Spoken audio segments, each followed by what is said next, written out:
అదే RTV app వార్తల్ని క్షణాల్లో చదివే అవకాశం ఉంటుంది. ఒక న్యూస్ పేపర్, ఒక టెలివిజన్ ఛానల్ మీ చేతుల్లో ఎప్పుడూ ఉంటాయి.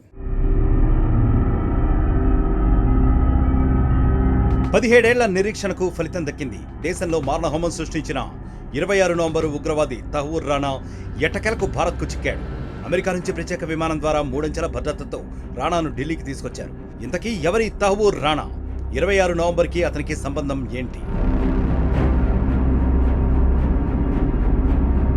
2008 నవంబర్ 26న ముంబైలో పాకిస్తాన్ కేంద్రంగా పనిచేసే లష్కర్ ఏ తోయిబా ముఠా మారణహోమం సృష్టించింది.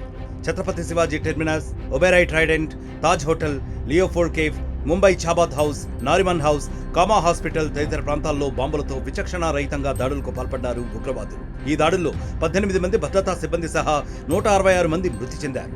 పాకిస్తాన్ సంతతికి చెందిన కెనడా పౌరుడు తహూర్ రాణా ఈ ఉగ్ర దాడిలో ప్రధాన నిందితుడిగా ఉన్నాడు.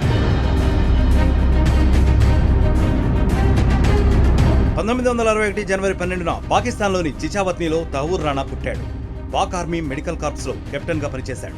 ఆ తర్వాత బిజినెస్ మ్యాన్ గా షికాగోలో సెటిల్ అయ్యాడు. షికాగోతో పాటు ముంబైలో ఇమిగ్రేషన్ సేవల సంస్థను స్థాపించాడు. ఈ కార్యాలయాలను ఉగ్ర కార్యకలాపాల కోసం వాడుకున్నట్లు ముంబై ఉగ్రదాడి తర్వాత దర్యాప్తులో తేలింది. 2008 ముంబై ఉగ్రదాడిలో ప్రధాన నిందితుడు డేవిడ్ కోల్మన్ హెడ్లీకి రాణా సహకరించినట్లు పోలీసులు గుర్తించారు. ముంబైలో ఉగ్రవాదుల దాడుల కోసం అవసరమైన బ్లూ ప్రింట్ ను రాణా తయారు చేసినట్లు నిర్ధారించారు. అంతేకాకుండా రాణాకు పాక్లోని లష్కర్ ఏ తోయిబా, ఐఎస్ఐ ఉగ్ర సంస్థలతో లింకు ఉన్నట్లు గుర్తించారు. దీంతో తహూర్ రాణాపై నేరపూరిత కుట్ర, హత్య, ఫోర్జరీ కేసులు నమోదయ్యాయి.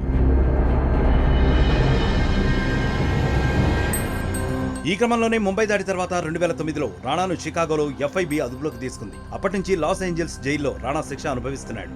అయితే తహూర్ రాణాను అప్పగించాలంటూ భారత్ 17 ఏళ్లుగా న్యాయస్థానాల్లో పోరాటం చేస్తోంది. ఎన్నో ప్రయత్నాల తర్వాత చివరకు భారత్ విజ్ఞప్తిపై అమెరికా సానుకూలంగా స్పందించింది. ఈ మేరకు రాణాను భారత్కు అప్పగించేందుకు 2024 జనవరి 25న అమెరికా సుప్రీంకోర్టు ఆమోదం తెలిపింది. అయితే తనను ఇండియాకు అప్పగించొద్దంటూ తహూర్ రాణా కౌంటర్ పిటిషన్ దాఖలు చేశాడు. దీనిపై విచారించిన న్యాయస్థానం ఆ పిటిషన్ను కొట్టివేసింది.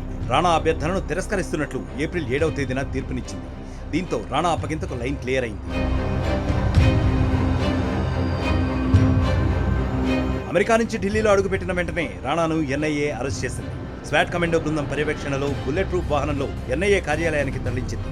మెడికల్ టెస్టుల తర్వాత రాణాను ఢిల్లీ పాటియాలా హౌస్ కోర్టులో హాజరుపరుస్తారు. 2008 ముంబై ఉగ్రదాడి కేసుకు సంబంధించి విచారిస్తారు.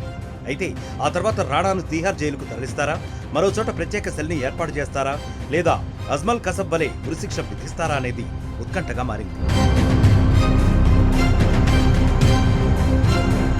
మరిన్ని వీడియోస్ కోసం ఛానల్ ని సబ్స్క్రైబ్ చేయండి. లేటెస్ట్ అప్డేట్స్ కోసం వాట్సాప్ ఛానల్ ని ఫాలో అవ్వండి. ఆ లింక్ డిస్క్రిప్షన్ లో ఉంది.